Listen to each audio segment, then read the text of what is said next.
Okay.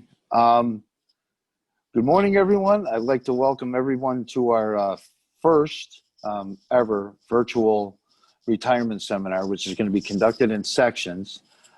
Today, specifically, we're going to deal with Social Security. Our speaker today is going to be Dan Ryan. Dan Ryan is a member of the IPPFA. He's been very involved with respect to communicating retirement information to policemen and firemen all over the state of Illinois. He's a former municipal finance director and union benefit administrator who has served served as a police and fire pension trustee in Skokie. Dan is an author. He's written books such as The Retirement Income for Illinois Police and Fire and Social Security for State and Local Government Employees. I remember when Dan first wrote that book, and that's how I got to know Dan. Dan is an adjunct instructor for the Lewis University programs in public safety and criminal justice, the Northeast Multi-Regional Training System for police, and the Illinois Public Pension Fund Association, as well as a member of the curriculum committee for the Fire Service Management Program at SIU Carbondale. He attended Triton College, North Central College, the U.S. Navy Reserves Instructor School. Dan holds a master's degree in public administration from Roosevelt University. He was honored to attain the designation as a certified employee benefit specialist from the International Foundation of Employee Benefit Plans and the University of Pennsylvania. Specifically, Dan is going to be speaking on Social Security. He has written a new book, which we're going to try to make available and provide to all of the firehouses, one copy, as well as to every member that attends today's online program. It's really good. Without anything further, I'd like to introduce Dan. Dan, do you want to take it away? Well, yeah, Tony, thank you for that introduction, and thank you for this opportunity. We don't often get a chance to return the many favors that Chicago Fire and Chicago Police do for the Illinois Public Pension Fund Association. So this is just a great opportunity for us. FABF is Chicago FABF is a nationwide respected public fund. Mr. Fortuna, Mr. Martin are well known throughout the country as pension fund trustees and executives. So this is an opportunity. We appreciate this opportunity. So we're going to concentrate on Social Security today. Social Security is part of what's sometimes called the three-legged stool of retirement income: your pension, Social Security, and personal savings. Those are the three things that are going to help you financially in retirement. For Chicago Fire personnel, pension information, of course, comes from the pension fund. They have an excellent summary of benefits. Personal savings information can come from Nationwide Insurance to the extent that your personal savings is through the city's Section 457 plan. I happen to think the Internal Revenue Code Section 457 plans are simply the best way to save. So hopefully you're taking advantage of that. And Social Security is not a government program. It's not a City of Chicago or a Chicago Fire pension program.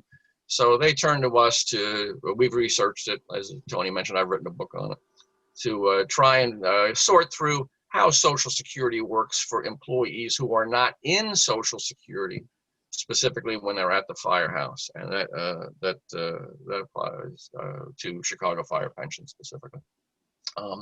Hey, what's going on with Social Security and Illinois government pensions? Well, nationwide, many state and local government employees do not participate in Social Security. There are 7 states where nobody in public life is in Social Security. Another 14 states where the teachers are not in Social Security. Then Illinois is sort of a mixed bag. Specifically for Illinois, it ties in the agreement that was reached between the state and the federal government in the 1950s as to who would be in and who would be out. And generally, public employees were excluded from Social Security under this agreement in the 50s if you had available to you a substantial pension plan that could take the place of Social Security. And of course, Chicago Fire pension is a substantial pension plan. So who's out? Who does not participate in Social Security at the workplace in Illinois? Public school teachers, Chicago or elsewhere, public university employees, City of Chicago, Western Illinois, Illinois State, those are all out.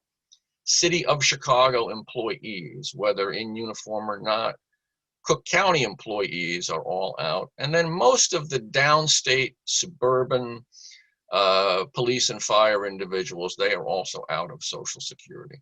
Who's in? Most state employees are in. The non-Chicago municipal and county employees who are in the Illinois Municipal Retirement Fund, they are in Social Security. I was at the Village of Skokie for 14 years. I was in Social Security that whole time. And then there's some fire and police in small towns or towns that were small back in the 50s who were put in Social Security, and they have stayed, even if that small town, Bartlett, Palatine, Algonquin, if they were small in the 50s, but since have grown into bigger towns and formed a fire pension fund, a police pension fund, those employees are still in Social Security from that deal that was cut back in the 50s. So it's a mixed bag in Illinois. What does it mean for those who are in Social Security, such as myself? They earn the same benefits that the private sector earns, the same. For those that are out of Social Security, such as Chicago Fire, you can still earn a benefit from your qualifying civilian work from before you came on the job, part-time or self-employed while you're on the job, and then if you continue in the workforce after you leave the fire service or emergency medicine, you will get Social Security credit from that employment, and you can earn a benefit from that civilian work. Now that benefit's going to be lower than mine because you've had a long absence from Social Security primarily. You got 20, 25, 30 years outside the system. You spend 20, 25, 30 years outside a pension system, you're not going to earn as much as a guy that spent all his time in there. Also, your benefits are going to be calculated using modified formulas, and we'll get to those and the reason for them. And basically, that's why we're here. All right. A couple of basics, though. Social Security, established in 1935, it provides retirement, disability, survivor benefits. Contributions are paid from contributions from the employee out of their wages, so-called FICA, Federal Insurance Contribution Act. There's an employer match of that money. There's a small amount of taxes on Social Security benefits. The current rate is 6.2% of wages for the employee, and wages over a certain amount, next year it's going to be $142,800, are not taxed. All public employees are in Medicare if they were hired after March of 1986. So that's some, 34 plus years ago. Only the longest service Chicago individuals are going to have been excluded from Medicare. If you came on the job after March of 86, you've got the 1.45% deducted from your paycheck, and the city matches that. So the long-term projections for Social Security show there is a need for improvement, either in revenue in terms of higher taxes or a benefit reduction or a combination. I have some moderately high confidence that that can be worked out.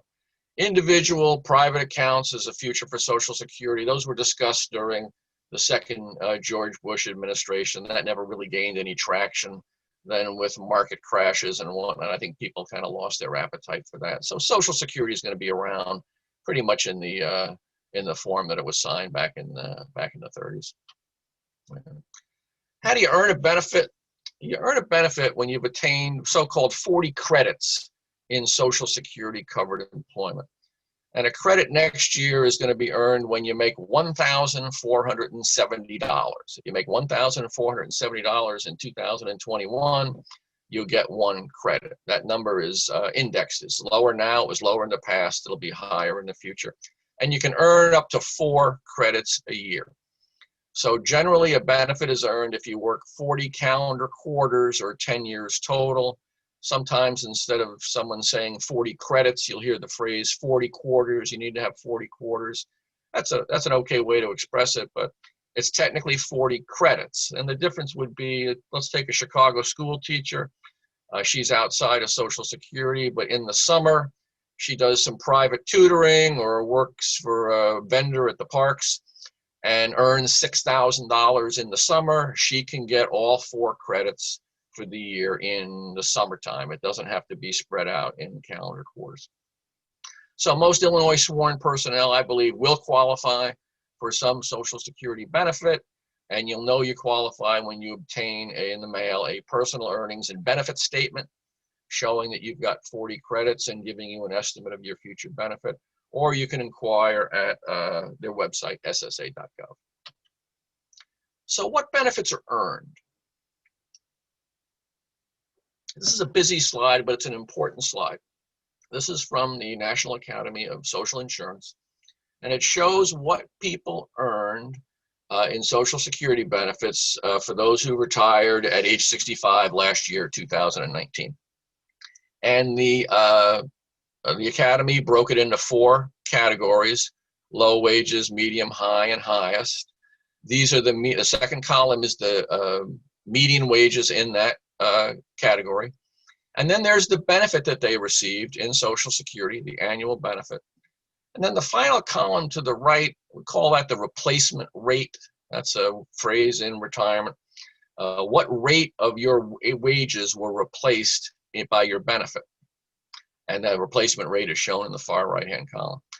Well, you can see as individuals' wages go up, their Social Security benefit goes up, but their replacement rate goes down. Social Security is different than Chicago Fire pension. The lower wage individuals receive a higher replacement rate than the higher paid individuals do. That doesn't happen at Chicago Fire or Skokie Police, where I'm still a trustee. If we did an exhibit like this for our departments, we could put the categories in rank. We could put firefighter, lieutenant, captain, deputy chief. We would show the wages and we would show the benefit. But for everybody who had the same service credit, their rate of pension would be the same, 50%, 60%, 70%. Wouldn't matter what their wages were. But Social Security does not work that way. You can see there's a little bit, maybe more than a little bit, of social welfare built right into the system. To contrast that also with the Section 457 deferred comp plan, if Tom signs up the first day of work and puts in $2,000 a year, and Sally puts in $4,000, and they pick the same investment, the S&P 500 fund or the balance fund or whatever, every year Tom puts in $2,000, Sally puts in $4,000. 30 years later, Sally's going to have twice as much money as Tom. 30 years later, 30 days later, if you put twice or 3 times as much money in the same investment, you'll have 2 or 3 times more when it comes time to draw the money out. Social Security doesn't work that way. This high wage earner here in the maximum column, he or she and their employer contributed maybe 5 times as much as the lower income individuals did. They don't get 5 times the benefit. They don't get a $60,000, $70,000 Social Security payment. They get about 2.5 times that amount. So why do I say this is important? A couple of reasons. First, we're all citizens. We should understand how Social Security works, and it is a progressive system. It does pay lower income individuals a higher percentage of their wages. That's perfectly fine. And then the other reason it's important is this progressive nature is the reason why Chicago Fire, Skokie Police, Illinois teachers have a different formula. Because Social Security doesn't want someone coming into them with just a little bit of wages in the Social Security system over their lifetime and getting the high percentage rate if they're not a poor person. I'll be blunt, if they're not a poor person. So a Chicago Fire lieutenant or a Skokie Police sergeant goes in there with a very small amount of Social Security wages, and they're going to say, oh, we're going to pay you 53%, 60%, maybe 70%. Because you were a low-income wage earner. Well, that person wasn't a low-income wage earner. So they use a different formula for that. Right or wrong, that's the reason. And we'll get into the details in just a few minutes. Here are 2 publications that will guide the rest of the presentation. The Government Pension Offset, there's the pension publication number, and the Windfall Elimination Provision. When our day is done today, just go to ssa.gov or even just Google, type in Government Pension Offset. The first choice will be that publication. It's 2 pages, press print. then pull up the windfall elimination provision. Again, it's 2 pages, 1 page front and back, press print, and you will have the government's position on these 2 very important provisions, and it'll amplify the stuff that we have gone over today. We're going to deal with the government pension offset first, because it's the easiest to handle as we move into this system. And this affects benefits that you might earn from your spouse's record. And way spouse benefits work under Social Security, a retiree can receive a Social Security benefit from either his or her own work record or 1/2 of the spouse's benefit, if that will result in a higher payment. So here's a few examples. Al's Social Security benefit is $2,000. Peggy's benefit from her own work record is $800. So Peggy can receive a monthly check of $1,000, either her own benefit or 1/2 of Al's benefit. The couple will receive $3,000. In other words, Peggy's extra money does not come out of Al's benefit. It's just an extra payment, taking her up to 1/2 of her spouse's benefit. The couple receives $3,000. Now, I know Mark and Steve are recording this and they're going to post it. That's fine. I'm not sure I have copyright permission, guys, to use the pictures of Al and Peg Bundy in the slide. I'll leave it up to you if you want to take those out. Okay. Likewise, I don't know if I have permission to show Ward and June Cleaver for the older members of our group here, but for example purposes, Ward's Social Security benefit is $1,500. June's work record benefit on her own is 0. She did not get the 40 credits necessary to obtain a benefit, but June is still eligible to receive $750, 1/2 of Ward's benefit. So when this is a police group I'm talking to, I always like to remind them that the actor that played Eddie Haskell, the big troublemaker on Leave It to Beaver, was typecast in that role. When he got out of the Army after the show, he couldn't get another acting job, so he became a decorated LA City police officer. So Ken Osmond, recently departed, who played Eddie Haskell, went on to become a decorated police officer. A little trivia for you there. Either way, the couple receives $2,250. But the Government Pension Office changes that for many public employees, including Chicago Fire. The Government Pension Office provides for a reduction in Social Security benefits from a spouse's record of 66.6 cents for every dollar received in a government pension from work outside of Social Security. So I'll give you an example. I call it the soul example. We really don't need many. I've got Molly's Social Security benefit at $3,000 a month. I picked $3,000 because that's about the highest benefit you can earn right now at the full retirement age. So Molly must have been an executive of some type or a successful businesswoman. She's earned a Social Security benefit of $3,000. So I'm thinking, oh, hey, firefighter Tom's spouse benefit can be $1,500, 1/2 of Molly's benefit, right? But Tom's actual spouse benefit is going to be 0 because a 66-cent reduction in Tom's $1,500 spouse benefit for every dollar of a $2,250 or higher public pension will eliminate all of his spouse benefit. So I assume everyone online is planning on getting a Chicago Fire pension of at least $22,250 a month. I hope you are. So any Social Security, any public pension benefit of any size, $3,000, $4,000 is going to simply wipe out any benefit that an individual can get off of a spouse's record. So we got a simple rule, complicated subject, but a simple rule. Chicago firefighter will not receive a Social Security benefit off of a spouse's work record, period. Okay. Is that a penalty? The government says no. The publication you download is going to say that these benefits are here for low-income individuals, for spouses that didn't work, and you do not fall into that category. And the other thing I would say, it's not a penalty now because very few Americans receive a spouse benefit now that most homes are 2-income families. So you have 2-income families in Social Security. There's got to be a pretty big wage disparity for one to get a spouse benefit off of the other. Most households where both husband and wife, or husband and wife are working, they are going to get a benefit of their own record and not off their spouse's record. When we have these seminars in person, hopefully we'll return to that someday. The last time we did it, we were at Comiskey Park, Sox Park. Sure, there might have been a banquet waitress there whose husband's a union electrician. They've got a big disparity in their wages. Yeah, maybe she's going to get a spouse benefit off of his record. But other than that kind of a disparity, it's just not that common. So we can leave it at a simple rule. Government pension offset, you're not going to get a benefit off of a spouse's record. It's the only time the government pension offset applies. It's the only time we use the word offset. Now let's look at a Social Security benefit from your work record.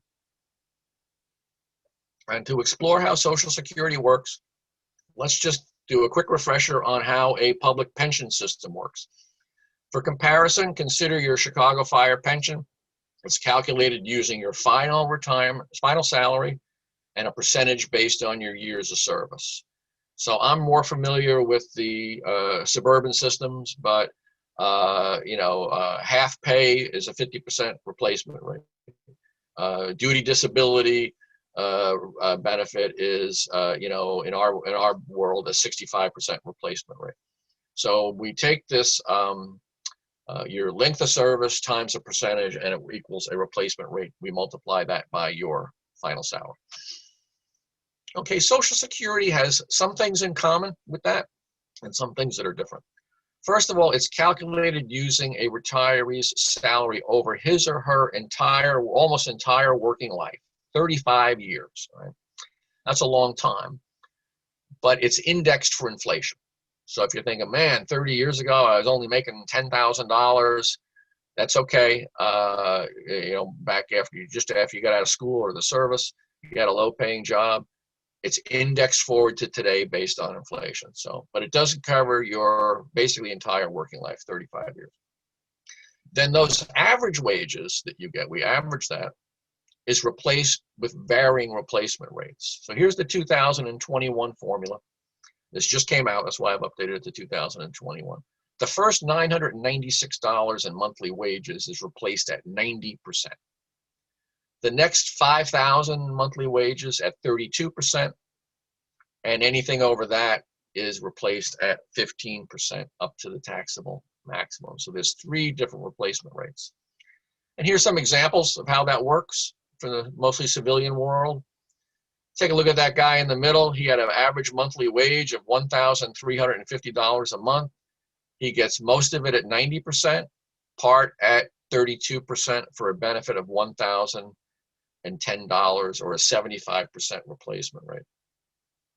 The $7,000 individual, the higher paid individual, it's 84 grand a year, gets a little at 90%, most at 32, and some at 15 for a $2,648 monthly benefit, or 38% replaced. All right. Again, we saw before, as you earn more, you get a higher benefit, but your replacement rate goes down. This is why it's working this way, because of the structure of this formula.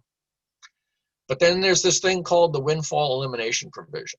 Under this provision, a worker who receives a pension benefit from work outside of Social Security, such as Chicago Fire, has a different benefit formula. And in their formula, that first increment of wages is replaced at a lower percentage than the standard formula. Everything else stays the same. So here's the modified formula for public employees who are not in Social Security, and this applies to you. That first $996 is replaced at 40%, not 90%, 40%. The rest is all the same as everybody else. So here's an example. We'll take that $1,350 a month wage earner. He or she's going to get $996 at 40%, not 90%. The rest at 32 for a $512 benefit, or 38% replaced. So there's no simple rule, but a moderately simple rule. If you attained age 62 in 2021, the windfall elimination provision retirees going to receive a Social Security benefit from their own work record that's somewhere between 44 to 55% lower but not more than $498 lower than the benefit that would be calculated using the standard formula. Now, a not so simple approach, but a good idea, you can go to ssa.gov and register an account in your own name. I think the security there is very good.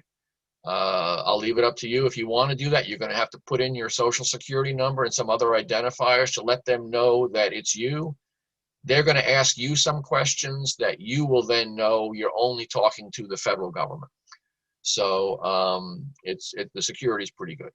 You can then pull down your own earnings history, plug it online into something called the online calculator, WEP version, and you will get your own estimate, your own specific estimate of your Social Security benefit. Piece of bad news I have for you is that statement you receive in the mail does not know that you are a Chicago firefighter outside of Social Security, so they have not applied the WEP, the windfall elimination provision modifications, so your Social Security benefit will actually be a little lower than the one that is in the form that you receive in the mail. Okay. Tale of three retirees. All right, I got three retirees up here on the board. Ted is a retiring private sector accountant. He has average monthly earnings of $7,000 a month. Bob is a police officer in Bartlett. That's a town that's covered under both a police pension and Social Security, and he has the same earnings as Ted, $7,000. Julie is a firefighter in Skokie. That's a town that's not in Social Security for police and fire, and she has average Social Security earnings of $1,350 from various civilian jobs. Here's how their Social Security benefits work out. Ted and Bob are the same. They've got $7,000 in Social Security wages. They're going to get a benefit of $2,648, 38% of wages replaced. Julie's got $1,350 in Social Security wages. She's got $6,000 in fire wages. We're going to ignore that. She's going to get a benefit of $512 off of her Social Security wages of $1,350, or 38% of Social Security wages replaced. It's the same. Now, she has a different formula, but it's the same. We'll look at how it can be the same in a minute. Let me just mention, I picked these wages so it would come out the same. If you move them around a little bit, the percentages move around a little bit, but not all that much. It's all overall pretty accurate formula. Okay. So how can it be the same? Look at Ted and Bob compared to Julie. They both get a first increment covered. I've got that in green. Ted and Bob are at 90%. Julie's only at 40%. But look at the rest of Ted in red. Ted and Bob. They get a big increment at 32%. Most of it at 32%. And part of it at 15%, a very low percentage. Go down to Julie. Yeah, she's got that so-called penalty in the first tranche of 40%. She gets the rest at 32%. Most of hers is at 40%. None of it's at 15%. So when it's all blended together, even though it appears to be a penalty approach, it all comes out the same. Now, there's a couple of things that lessen the impact of the windfall elimination provision. And firefighters are often interested in this more so than police. Police side job is mostly overtime, police overtime. Fire side jobs are real side jobs. So if you have 30 or more years of substantial earnings under Social Security, this negates the impact of the windfall elimination provision. It turns it off. If you have between 21 to 29 years of substantial earnings, this lessens the impact of the windfall elimination provision. So what are substantial earnings? This year, a year of substantial earnings is $25,575. It was lower in the past. It'll be higher in the future. It's an indexed amount. So if an individual makes roughly 25 grand a year for any source, and they total up 30 years of those, adjusted for inflation, it turns the windfall elimination provision off. If they have 21 to 29 years of it, it modifies the impact, so the impact is not as meaningful. So if you are in that situation, you're going to have less of an impact at the windfall elimination provision. Okay. Also, the windfall elimination provisions do not apply to survivor benefits. Beware of rumors to the contrary. A widower or widow of a Chicago firefighter, okay, is entitled to Social Security benefits from their own records without modification, even when they start receiving a police or fire survivor pension benefit. So when someone says, well, my wife's going to get a benefit from Chicago Fire when I'm gone, is that going to impact her Social Security? The answer is no. Also, a widow or widower can receive Social Security survivor benefits off of the police or fire record using the standard non-windfall elimination provision formula. I know that's a lot to hear. This doesn't apply that often, but if there is someone at home who earned basically no Social Security benefits, she can get a survivor benefit off of your Social Security record without the windfall elimination provision formula being applied. Okay. Why is there a modified formula? I think we've gone over that. Social Security uses a progressive formula. Low-income workers receive more. Police officer, firefighter, teacher, similar employee, certainly not a high-income wage earner, but not a low-income worker. And the use of the standard formula for those people in the eyes of the federal government would result in a windfall, and the windfall is reserved for poorer citizens, and the windfall elimination provision in your calculation corrects this. Right. What does this all mean to a typical firefighter or police officer? It's hard to say because everyone's situation is different, but I made a guy up.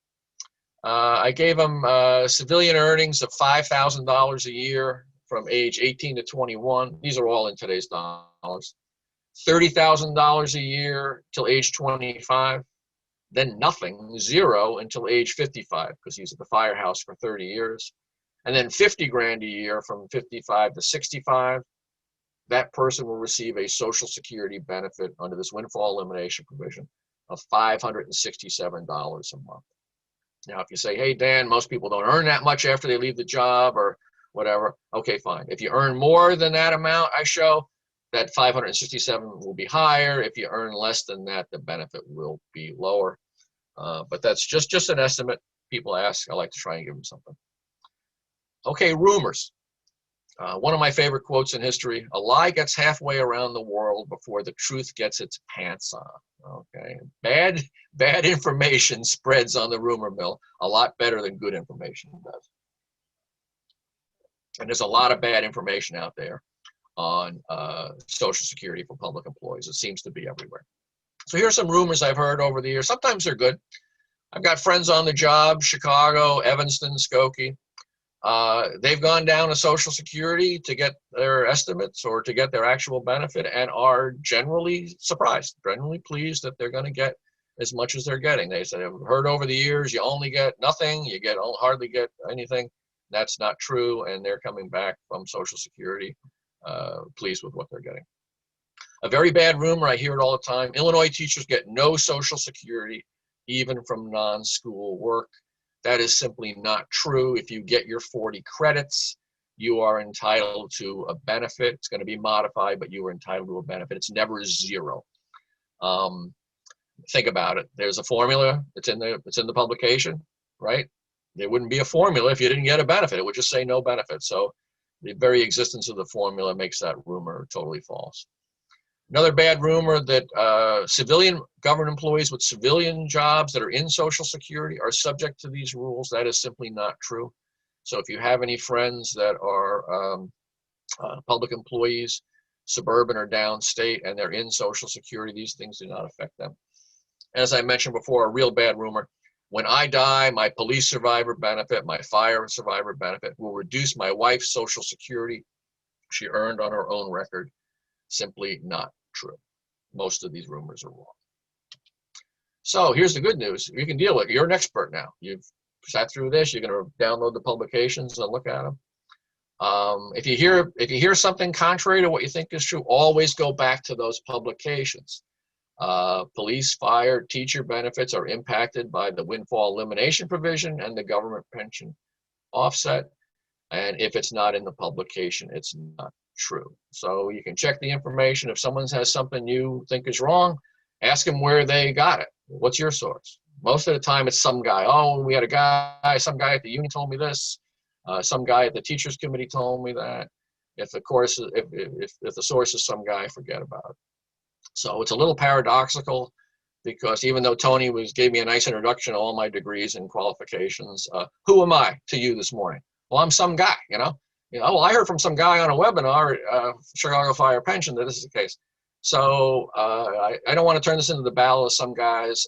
Let me just say, I'm the guy that's saying if it's not in the publication, it's not true. So go back to the publications. They're very easy to read, and you will truly be an expert. You'll be your firehouse's expert in this subject.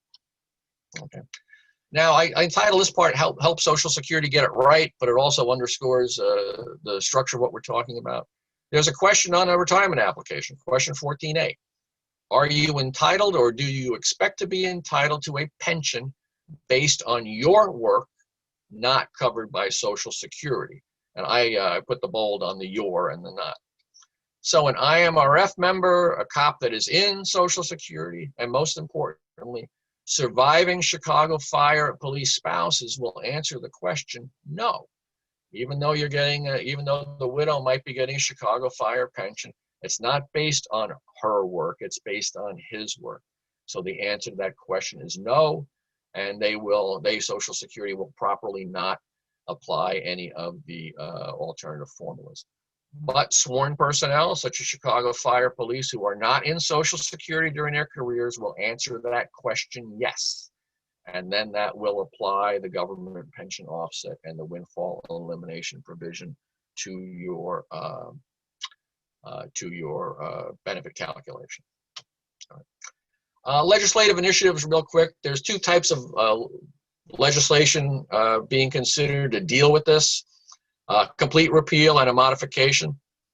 The Social Security Reform Plan of the President-elect does call for a complete repeal. But House of Representatives Bill 141 has multiple sponsors, would repeal both of these provisions. It is not likely to pass. It has the same old proposal. It's the same old proposal that always fails. My opinion, it attempts to address inequities that are not there, and it uses the same old incorrect emotional arguments. Teachers are going to be destitute, or you must hate cops if you're in favor of the WEP. None of those things, of course, are ever true. Now, House Representative Bill 3934, a little different, bipartisan proposal. It leaves the government pension offset intact, but it modifies the windfall elimination provision to simply have a rule that it calculates a Social Security benefit using every worker's lifetime earnings from all sources and adjust that for the proportion of earnings that come from a job covered by Social Security. Okay, so I've got an example here. Fred is a retirement private sector worker. He has average earnings over his life of $84,000. His Social Security benefit is $26.58, or 38% of his average earnings. Jack is a retired firefighter. He also has $84,000 in indexed lifetime annual earnings, both from the city work as well as other jobs. His other jobs in Social Security, those wages make up $1,000 a month. He gets $380, 38%, the same proportion as Fred. What's different? There's no 90 versus 40%. There's no special formula. Social Security just looks at everybody's total earnings and says, all right, if they were all in Social Security, you'd be getting 38%. So a smaller portion of that is going to come to you in the form of 38%. All right. Social Security actuaries found when they analyzed this that 69% of the people affected currently by this provision would see an average increase of about $74 a month. And then conversely, 31% will see a reduction averaging 55%. But overall, there would be a slight increase to public employees if we move away from the different formulas and just use the same formula proportional for everybody. Now, interestingly, this approach is possible because of that mandatory Medicare back in March of 1986. So Social Security has a record of your wages at Chicago Fire because every month the city reports them in when they pay your share and their share of the Medicare tax. So they can look up your wages and see which piece is in Social Security, which is not, and calculate very easily what a proportional Social Security benefit would be. This probably would not be possible but for that mandatory Medicare. Okay. I've got a second part to this on claiming strategies, but Mark, we want to take a break now and see if there's any questions.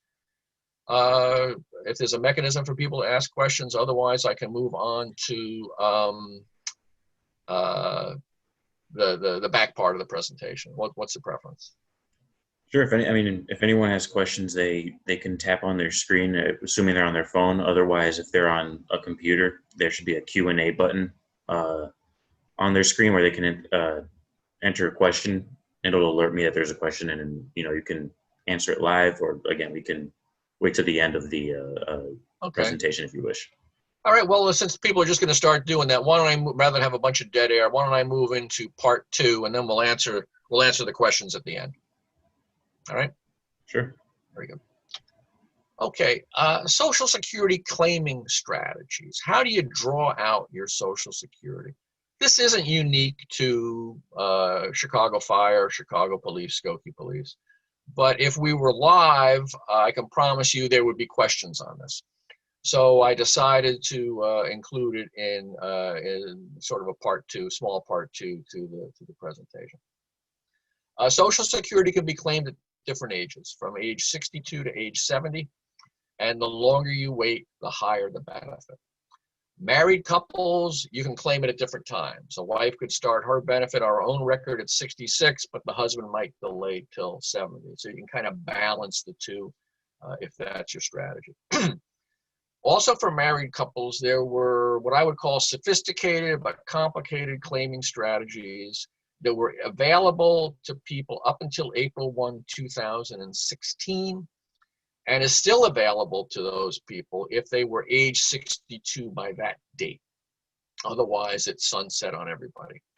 And these involved an initial retirement under one person's record and then switching to another record at a later date. So if a husband retired at 66, a wife could go out on a spousal benefit at 62 at a lower amount, but switch to her own record at 70.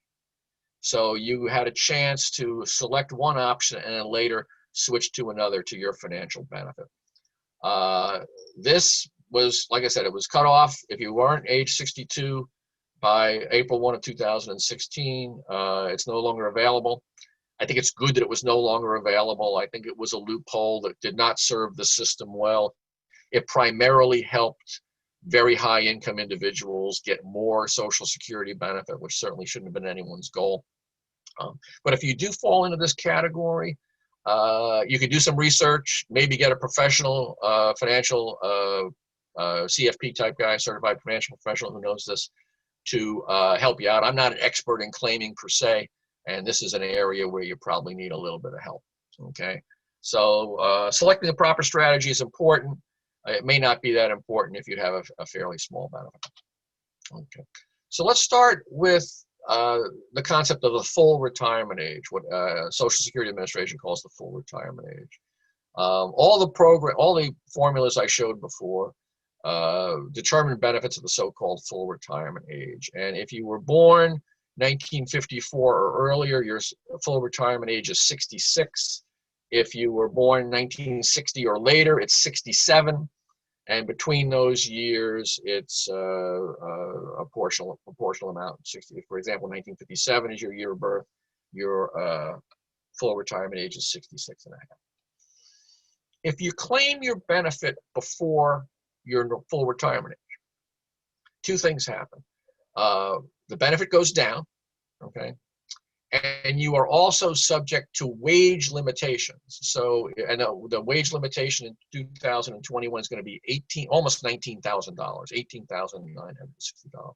What that means is if you start drawing Social Security, but you stay in the workforce, not your pension payment or your interest payments, but you receive actual wages or self-employment wages over $18,960 next year, and you're drawing your Social Security, that's going to reduce your Social Security by 50 cents for every dollar you go over that limit. So I know out in the suburbs, there are towns that have part-time civilian crossing guards. I know Chicago's got them too. And many of those people are on Social Security, and almost none of them want to go over the wage limit. So it's sometimes hard to get people to work in these environments in November or December because they don't want to go over the wage limit. So your benefit goes down and you pick up a wage limit. How much does your benefit go down? There's a chart there. Assuming I use a full retirement age 66 in this example, if you go as early as 62, your benefit is 25% reduced. Age 63, it's 20% reduced. 64, 13. Age 65, 7%. Or a number between those, if you go between, it's actually a monthly reduction. So if you go out at 62 and a half, it would be 22.5% reduced. And that's a permanent reduction. So if you decide to draw early, you will be reducing your lifetime benefits permanently. You can delay. You can go beyond the full retirement age up to age 70. Beyond age 70, there's no benefit to delay. And if you delay beyond your full retirement age, it's a uniform 8% a year, proportionate monthly, higher benefit if you delay. So if you delay until age 67, it's 8% higher. If you go to all the way to age 30, delay all the way to age 70, it's 32% higher if your full retirement age is 66. So if you go early, it's reduced. If you go later, it is increased up to 32% higher for those of us with a full retirement age of 66. Beyond age 70, there is no benefit to not drawing Social Security. Until tax rates hit 100%, you might as well take the government's money and enjoy it. Okay. And here I have an example of Social Security benefits of $1,000 a month at a full retirement age of 66, right in the middle of this chart. $1,000 a month. If you go early, it's reduced the amount shown. If you draw later, it increases to the amount shown as high as $1,320. So what's the best age? There's no best age. The formulas are neutral. They're based on system-wide life expectancy. So if Joe decides to collect at 62, I decide at 66, and Mary decides at 70, they've all made a good decision if it fit their needs. Now, considerations, if you want to delay, the formulas, like I said, are based on system-wide life expectancies, meaning coast to coast, the entire country. People with educations at a high school level and above, middle-class incomes and health insurance will usually live longer. And that describes most people in public employment. Education, high school or above, middle-class income, health insurance. So if you're in that category, delaying may make sense if you're going to live longer than the average American. The formulas don't take gender into an account. So as women live longer, women perhaps should consider delaying their Social Security, okay? You may want to take it now if you're single and you're not going to have a spouse benefit and you want to build up savings for your estate or to give to charity, you can take the money now. There is no shortage of articles on this in Money Magazine, Forbes, Kiplinger. If you YouTube videos, if you go to the internet and say, you know, what's the best age to draw, how to decide when to draw Social Security, you can get the Motley Fool or anybody else giving you all sorts of good reasons, good explanations as to how this works and some things that you may want to consider. Okay. One approach, this is the approach I'm taking, doesn't mean it's right. If you need it, take it. If you don't need it, delay it. Okay, in order to increase your benefit or a spouse's benefit later in life. Okay. Two things I don't think are great approaches. One is calculating a break-even age. A lot of people do this. Some articles recommend it. You know, you pick a life expectancy and say, all right, if I take it now and I put it in the bank and I earn 5% interest, you know, and I live to 84, 86, I'll break even. Okay, what does that number mean? I don't know what it means, but I wouldn't make the decision based on whether I'm going to live a shorter period or a longer period than the break-even age. Now, that, of course, doesn't apply to someone who's got a health problem right now. If you unfortunately have a situation where you're probably not going to live that long, then, of course, there's a good reason to take your Social Security at the earliest age possible. But one thing I don't worry about is being afraid Social Security is going to run out of money. I've heard it, you know, oh, I'm taking it now because the system's going broke. you know, the U.S. Navy and the FBI, their government programs, they don't make a lot of money. No one's talking about cutting them. Social Security has a little imbalance situation. It can be fixed. I don't think anyone's going to talk about cutting them, especially for benefits that are earned, especially benefits that have already been earned. I can't ever see a Congress and a president reducing those. Okay. So to wrap up, remember, three-legged stool of retirement income: pension, Social Security, personal savings. For some in Illinois, Social Security is a full, strong leg. They're in the system for their working lives.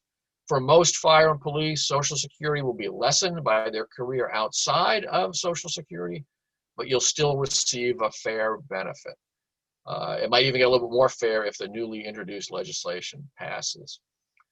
Claiming strategies take some thought and research, the decision on when to draw it. So whether you're in or out of the system, if you've earned a Social Security benefit, you're gonna have to sit around the kitchen table and make that decision. And there's always a benefit to earning Social Security credit. Why do I have that in there? I've heard from gentlemen in the past, you know, they retired from police work. Well, I'm not gonna get another job because, you know, I get screwed out of my Social Security benefits. You know, Rostenkowski screwed us, whatever it is. Not true. There's always when the employer's paying the other half, there's always a benefit to earning Social Security credit. Okay, so we can maybe go to questions now, and if you don't have one now but you have one in the future, there's my email, dan.ryan@ippfa.org, and I'm always available to answer them. So I don't know who's moderating, Mark or Tony or whatever. Do we have any questions? Or do you guys have any questions? So I don't see any questions right now, but I also want to let the attendees know that the other option they have is there should be a button that says raise hand. And if you click that, it'll let me know that you want to verbally ask your question. Oh, very good. Yeah, so that option's there as well. All But right, so Dan? far, yeah, there's no question. All right. Dan, Yeah, can you Tony. hear me? I can. Yeah, I was just kind of hoping you'd kind of talk briefly on Medicare. And the reason I say that is you know, some of the group here, you know, were probably pre-86 pre-86 hirees, and as a result, they may not be covered by Medicare. But then again, they also might be, provided that, you know, their spouse was working and was covered by Medicare. And I think even that would include previous spouses. So if they have 40 quarters under a spousal's record, they would be eligible. And if you could kind of briefly touch on that and how one of those members could become eligible for Medicare, I'd appreciate it if you could speak on that. Okay. Well, yeah, your knowledge on it is almost answered the question as you asked it. So we'll just amplify on that. Obviously, you need the same 40 credits in Social Security or Medicare covered employment to attain eligibility for Medicare Part A as you do for Social Security benefit. So the 40 credits have to come from somewhere. Anyone hired after March of '86, they've got it because they would have been subject to Medicare deductions the whole time. So if there's an individual on the job or who's retired and he came on the job before March of '86 and didn't pay the Medicare tax, he or she can get Social Security, Medicare a couple of ways. One, their own civilian employment. All right. So if they get their 40 credits in Social Security covered employment elsewhere, they will be eligible for Medicare under that record. So if they've got that statement of earnings and benefits from Social Security, even if it only shows, a benefit of $200 a month or whatever, if you've got your 40 credits there, you've got your 40 credits for Medicare, even if you didn't get it from being a Chicago firefighter. If you don't have that, your next choice is to get it off of a spouse's record. As you mentioned, if your husband or wife has 40 credits of Social Security and Medicare covered employment, you can get Medicare, off of their record. And even if you're divorced from that individual, if you were married for 10 years, you can get a benefit off of that record. So there's three ways you can get Medicare. You can get it from being a Chicago firefighter or a paramedic after coming on the job after March of '86. You can get it from your other work covered by Social Security and Medicare, or you can get it from a spouse's record if you were married for at least 10 years. Now, in a seminar a couple of years back, I did have a disabled Kankakee firefighter. He had like 36 or 37 credits, never been married, came on the job before March of '86. And if he couldn't get credit somewhere, he was going to be faced with having to buy into Medicare Part A. You can buy into Medicare Part A. I think it's about $500 a month. So it's a pretty heavy hit. So we went through all, and he was disabled. I said, could you get a job? Could you do some self-employment or whatever? And we couldn't get any good traction for reasons. So finally someone in the audience suggested, do you know any women who are married or divorced? Excuse me, single or divorced, that have 40 credits? And the group laughed and whatnot. I said, hey, that's not a bad idea. Get a haircut and get some flowers and go knocking on doors and see if you can get married before you hit Medicare age. So yeah, it's you can get it from Chicago Fire employment after March of '86. You can get it from civilian employment, or you can get it from a spouse if you've been married for 10 years. Thank you. Or you can buy it, but buying it's pretty expensive. Thank you. And just to clarify, Dan, that's credits. That's not subject to the substantial earnings test. There's a big difference, right? So you just have to have the credits. Correct. With respect to Medicare, the substantial earning test doesn't apply at all. It does not apply at all. That's correct. Very good. Just to clarify that. And then I had another question too with respect to Social Security covered, so like for the military reserves. Could you kind of talk on it, because it's out there, whether it's not subject to the WEP. Is that true? The yes and no. If you have a military reserve pension, all right,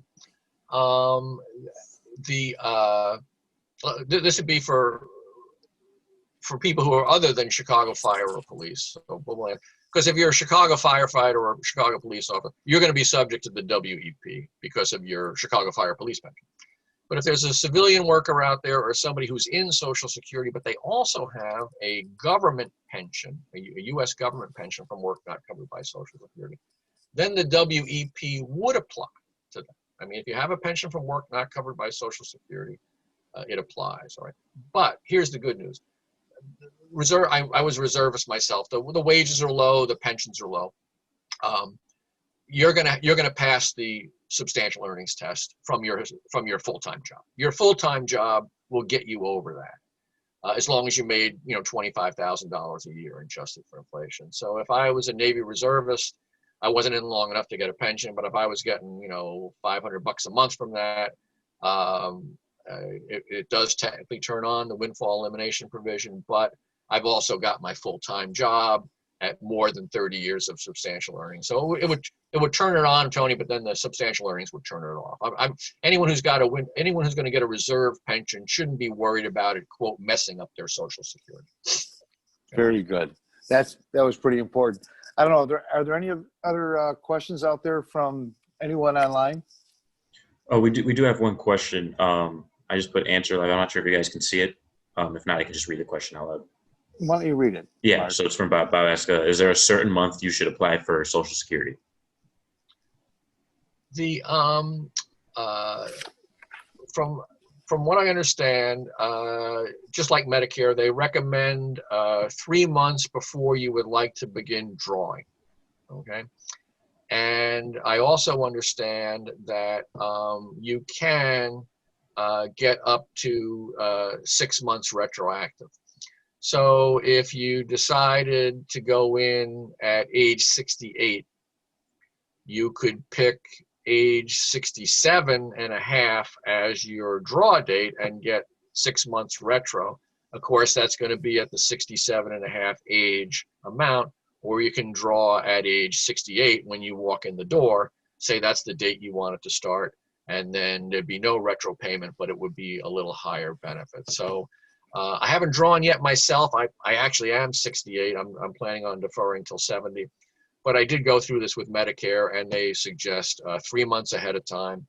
So same advice for Social Security. You can apply by mail, you can apply in person, and you can apply online. If you make an appointment at a Social Security office, they tend to stay on appointment. They're scheduling pretty good, better than the doctor's office, if nothing else. And they're an agency that's had budget cuts just like everybody else, but their customer service capability is pretty good. So I don't think there's any specific date that's better than others. I don't think that people come in. I've never heard of there being a bulge in action where, you know, there's a lot of people apply in September, avoid September, that kind of thing. It could be true, but I've never heard of that. Well, too, I think it's important to note for our participants, especially everybody that's online, is that the fund itself is going to communicate to everybody with respect to Medicare. Social Security is obviously, there's different strategies as to whether or not, like, you know, you kind of brought up, you can get 6 months in arrears, you can go in, and I want it starting 6 months ago, and they'll pay you forward. But we need, you know, we send that information to everybody with respect to Medicare. It's real important to us because our members then move from the active member plan to our union. Our union sponsors a plan through, our union has a plan for retirees. They go to a Medicare supplement. So it's important that our members, you know, at least 3 to 6 months before they actually go on, you know, they'll be notified to apply for Medicare. I try to keep it that simple. Very good. But are there any other questions, Mark? No, there are no other questions. All Well, right. given that, I would really highly recommend when we send these books out to everybody that everyone read the Social Security book, because there's so much more information on here than we even touched. I mean, just like the replacement rates, it's the 90% and the 65 and then the 40%. That's all put out in Dan's book. And it's in a very conversational manner, so it's very easy to read, as opposed to some of the things that you might pick up on Medicare or even the forms that are put out because they're written in so much legalese. It's just good to have that information as you sit down with a member of Social Security or Medicare. They're all very helpful. I've never had an issue when I've called Social Security or Medicare. They've been very helpful, but it's always good to have a baseline of information before you sit down with them.